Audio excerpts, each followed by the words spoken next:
राध्या ने अपने पति प्रथम को बचाने के लिए आखिरकार उस रहस्यमयी गुफा तक पहुंच ही गई, जहां विषकन्या अपनी मायावी शक्तियों के सहारे प्रथम को अपने वश में करके ले गई थी। किसी ने सपने में भी नहीं सोचा था कि रात के समय जब पूरा परिवार इस भरोसे के साथ सो रहा होगा कि प्रथम अपने कमरे में आराम से सो रहा है, उसी समय उसके जीवन में इतना बड़ा संकट आ चुका होगा।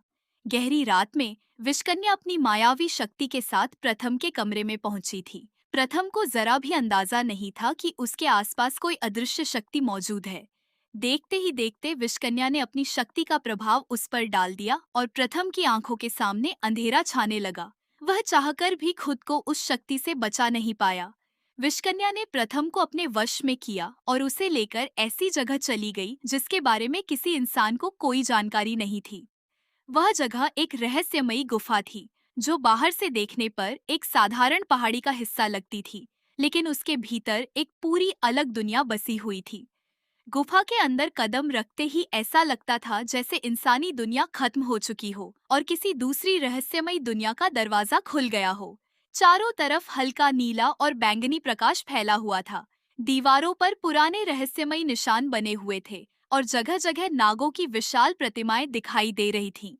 गुफा के अंदर लगातार हल्का धुआं घूम रहा था और हवा में एक अजीब सी ठंडक थी। विषकन्या ने पहले से ही इस जगह को अपने विवाह के लिए तैयार कर रखा था। उसने गुफा के सबसे बड़े हिस्से को फूलों और दीपकों से सजा दिया था। बीच में एक भव्य विवाह मंडप बनाया गया था और उसके चारों तरफ रंग बिरंगे फूलों की सजावट की गई थी। मंडप के पीछे नागदेव की एक विशाल प्रतिमा खड़ी थी। उसके सामने एक विशेष आसन रखा गया था, जहां प्रथम को बैठाया गया था। इच्छाधारी नाग और नागिन भी गुफा के अलग अलग हिस्सों में खड़े थे और ऐसा लग रहा था जैसे वे विषकन्या के आदेश का इंतजार कर रहे हो। विषकन्या प्रथम को देखकर मन ही मन बेहद खुश थी, क्योंकि उसे पूरा विश्वास था कि अब उसका सपना पूरा होने वाला है। विषकन्या ने प्रथम को विवाह मंडप के पास बैठाकर उसके सामने माला रख दी और खुद दुल्हन की तरह तैयार होकर उसके सामने आकर खड़ी हो गई। उसके चेहरे पर एक अजीब तरह की खुशी थी। वह बार बार प्रथम को देख रही थी और फिर उस रहस्यमयी घड़ी की ओर नजर डाल रही थी, जिसके अनुसार प्रथम के उसके वश में रहने के 48 घंटे पूरे होने वाले थे। विषकन्या को विश्वास था कि जैसे ही ये 48 घंटे पूरे होंगे, उसकी मायावी शक्ति प्रथम पर पूरी तरह मजबूत हो जाएगी और फिर प्रथम कभी भी उसके प्रभाव से बाहर नहीं निकल पाएगा। उसने धीमी आवाज में कहा कि अब सिर्फ 23 घंटे बाकी हैं और उसके बाद प्रथम हमेशा के लिए उसका हो जाएगा। प्रथम सामने बैठा हुआ था, लेकिन उसकी आंखों में कोई भाव नहीं था। वह विषकन्या की बातों को सुन तो रहा था, लेकिन जैसे उसके ऊपर किसी गहरी नींद का असर हो। विषकन्या ने सोचा कि उसकी योजना पूरी तरह सफल हो चुकी है और अब दुनिया की कोई ताकत प्रथम को उससे दूर नहीं कर सकती। लेकिन दूसरी तरफ राध्या के मन में उसी समय एक अजीब सी बेचैनी पैदा हो चुकी थी। उसे समझ नहीं आ रहा था कि अचानक उसका दिल इतना घबरा क्यों रहा है। बार बार उसकी आंखों के सामने प्रथम का चेहरा आ रहा था। उसे ऐसा महसूस हो रहा था जैसे प्रथम उसे किसी मुसीबत में पुकार रहा हो। राध्या ने खुद को शांत करने की कोशिश की, लेकिन उसका मन बार बार उसी तरफ जा रहा था। आखिरकार उसने आंखें बंद की और पूरे विश्वास के साथ भोलेनाथ को याद किया। उसने मन ही मन प्रार्थना की कि अगर प्रथम सच में किसी संकट में है तो उसे वहां तक पहुंचने का रास्ता दिखाया जाए। उसी समय मंदिर में रखा दीपक अचानक तेज जलने लगा। दीपक की लौ सामान्य नहीं थी। उसकी रोशनी में जमीन पर एक रहस्यमयी आकृति उभरने लगी। राध्या ने उस संकेत को ध्यान से देखा और उसे अचानक गुफा की दिशा का आभास होने लगा। उसे समझ आ गया कि प्रथम किसी साधारण परेशानी में नहीं है, बल्कि उसकी जान और उसके रिश्ते दोनों पर बहुत बड़ा संकट मंडरा रहा है। राध्या ने बिना किसी से कुछ कहे वहां से निकलने का फैसला कर लिया। उसके सामने रास्ता बेहद कठिन था। ऊंचे नीचे पहाड़, घना जंगल, अंधेरा और तेज हवा उसके रास्ते में रुकावट बन रहे थे। लेकिन राध्या के कदम रुक नहीं रहे थे। उसके मन में सिर्फ प्रथम का चेहरा था। वह लगातार भोलेनाथ का नाम लेती हुई आगे बढ़ती रही। कई बार उसे ऐसा लगा कि शायद वह गलत दिशा में जा रही है, लेकिन तभी वही रहस्यमयी रोशनी उसे आगे का रास्ता दिखाने लगती। काफी समय तक चलने के बाद वह एक ऊंची पहाड़ी के पास पहुंची। वहां पत्थरों के बीच से हल्की नीली रोशनी बाहर निकल रही थी। जैसे ही राध्या उस जगह के करीब गई, अचानक तेज हवा चलने लगी। उसे महसूस हुआ जैसे कोई अदृश्य शक्ति उसे अंदर आने का संकेत दे रही हो। राधा ने भोलेनाथ का नाम लिया और उस रहस्यमयी रास्ते में प्रवेश कर गई। कुछ कदम आगे बढ़ते ही उसे मंत्रों जैसी धीमी आवाजें सुनाई देने लगी और उसका दिल तेजी से धड़कने लगा। जैसे जैसे राधा गुफा के अंदर बढ़ती गई, उसे वहां की सजावट देखकर यकीन हो गया कि विश्वकन्या ने किसी बड़े अनुष्ठान की तैयारी कर रखी है। दूर उसे विवाह मंडप दिखाई दिया और उसी मंडप के पास प्रथम बैठा हुआ नजर आया। प्रथम की आंखें खुली थीं, लेकिन उसके चेहरे पर कोई भाव नहीं था। राध्या समझ गई कि विश्वकन्या ने अपनी शक्ति से उसके पति को अपने वश में कर रखा है। राध्या दौड़ते हुए उसकी तरफ बढ़ी, लेकिन तभी उसने देखा कि विश्वकन्या हाथ में वरमाला लेकर प्रथम की ओर बढ़ रही है। विश्वकन्या ने लाल और सुनहरे रंग के वस्त्र पहन रखे थे और उसके चारों तरफ रहस्यमयी धुआं घूम रहा था। उसने माला उठाई और प्रथम के गले में डालने के लिए आगे बढ़ी। तभी राध्या की आवाज पूरी गुफा में गूंज उठी। उसने जोर से कहा कि प्रथम रुक जाइए और उसे माला मत पहनाइए। राध्या की आवाज सुनते ही प्रथम जैसे किसी गहरी नींद से जाग गया। उसने धीरे धीरे पीछे मुड़कर देखा और सामने राध्या को देखकर उसकी आंखों में उम्मीद लौट आई। राध्या को वहां देखकर विस्कन्या का चेहरा गुस्से से बदल गया। उसने राध्या से पूछा कि वह यहाँ तक कैसे पहुंची। उसने कहा कि इस गुफा का रास्ता किसी इंसान को मालूम नहीं है और उसने खुद भी किसी को यह रास्ता नहीं बताया था।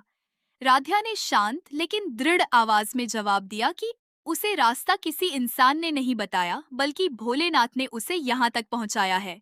यह सुनते ही विश्वकन्या और ज्यादा क्रोधित हो गई। उसने प्रथम की तरफ देखते हुए कहा कि वह उसकी बात माने और राध्या को भूल जाए। उसने धमकी दी कि अगर प्रथम ने उससे शादी नहीं की तो राध्या इस गुफा से कभी बाहर नहीं जा पाएगी। प्रथम कुछ पल तक शांत रहा, फिर उसने अपने हाथ में पकड़ी माला को देखा और अचानक उसे जमीन पर फेंक दिया। उसने साफ शब्दों में कहा कि वह अपनी पत्नी को छोड़कर किसी दूसरी औरत से शादी नहीं कर सकता। यह सुनते ही राध्या की आंखों में आंसू आ गए और विश्वकन्या का गुस्सा और बढ़ गया। विश्वकन्या ने तुरंत अपनी मायावी शक्ति का इस्तेमाल किया। गुफा की जमीन अचानक कांपने लगी और राध्या के पैरों के आसपास से मोटी मोटी पेड़ों की जड़ें बाहर निकल आईं। देखते ही देखते वे जड़ें राध्या के शरीर के चारों तरफ लिपट गईं और उसे एक बड़े पेड़ से बांध दिया। राध्या ने खुद को छुड़ाने की कोशिश की, लेकिन जड़ें इतनी मजबूत थीं कि वह हिल तक नहीं पा रही थी। प्रथम यह देखकर घबरा गया और विस्कन्या से राध्या को छोड़ने की मांग करने लगा। विस्कन्या ने कहा कि अब फैसला सिर्फ प्रथम के हाथ में है। अगर वह उससे विवाह कर लेगा तो राध्या सुरक्षित रहेगी, लेकिन अगर उसने उसकी बात नहीं मानी तो वह राध्या को हमेशा के लिए अपने कब्जे में रखेगी।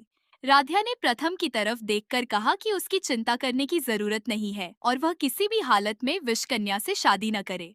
प्रथम समझ गया कि विश्वकन्या उसे भावनात्मक दबाव में लाने की कोशिश कर रही है। विश्वकन्या ने फिर माला उठाई और प्रथम के सामने आकर खड़ी हो गई। उसने कहा कि अब बहुत कम समय बचा है और 23 घंटे बाद उसकी शक्ति पूरी तरह मजबूत हो जाएगी। प्रथम ने उसकी बात सुनी, लेकिन उसके सामने झुकने के बजाय वह गुफा की दीवारों को ध्यान से देखने लगा। उसे कुछ देर पहले का वह दृश्य याद आया, जब राध्या की आवाज सुनते ही नागदेव की प्रतिमा के पास रखे दीपक की लौ अचानक बदल गई थी। प्रथम की नजर धीरे धीरे नागदेव की विशाल प्रतिमा के पीछे बने कुछ रहस्यमयी निशानों पर जा टिकी। वे निशान बाकी दीवारों से अलग थे। ऐसा लग रहा था जैसे किसी ने जानबूझकर उन्हें छिपा कर रखा हो। प्रथम को संदेह हुआ कि शायद विषकन्या की शक्ति का संबंध इसी जगह से है। उसने मन ही मन तय किया कि अगर वह उस रहस्य को समझ गया तो शायद राध्या को बचाने का रास्ता मिल सकता है। प्रथम ने जानबूझकर विषकन्या से कहा कि वह उसकी बात मानने के बारे में सोच सकता है, लेकिन उसे थोड़ा समय चाहिए।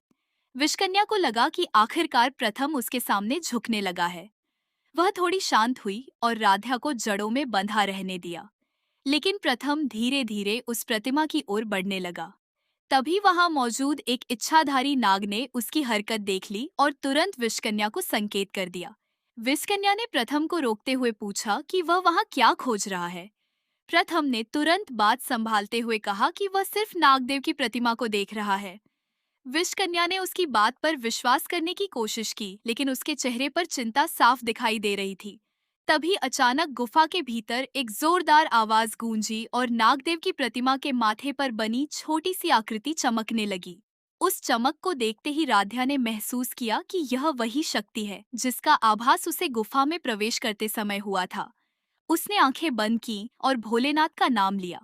उसी क्षण उसके शरीर के चारों ओर बंधी जड़ों में दरारें पड़ने लगी। विषकन्या घबरा गई और उसने अपनी पूरी शक्ति लगाकर उन जड़ों को और मजबूत करने की कोशिश की, लेकिन इस बार उसकी शक्ति उसका साथ नहीं दे रही थी।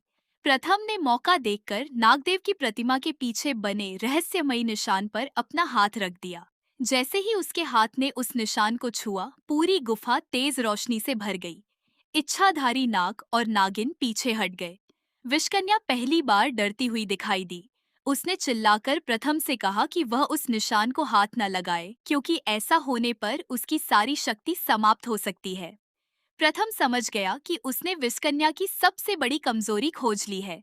प्रथम ने विषकन्या की ओर देखकर कहा कि इतने समय से वह इसी गुफा की शक्ति का इस्तेमाल करके लोगों को अपने वश में करती रही है और आज उसी गुफा का रहस्य उसके खिलाफ खड़ा हो गया है।